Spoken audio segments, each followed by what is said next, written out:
Τα πρωινά στη Μεσσηνία φέρνουν μια μαγική ησυχία πριν από τη βαβούρα και τη δουλειά. Είναι μια τελετουργία, μια νέα αρχή.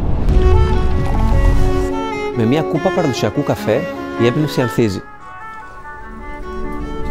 Όλα αρχίζουν στις ντόπιες αγορές, όπου οι πρώτες ύλες συναντούν ιστορίες που αλλάζουν με τις εποχές.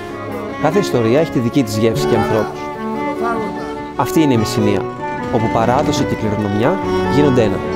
Οι ιδέες χρειάζονται τον χρόνο τους, όπως και οι γεύσεις. Η γη, τα δέντρα, τα χέρια που τα φροντίζουν το ξέρουν. Και κάπως έτσι έρχεται αυτό το μοναδικό συναίσθημα. Όταν όλα γίνονται ένα, όταν όλα βγάζουν νόημα.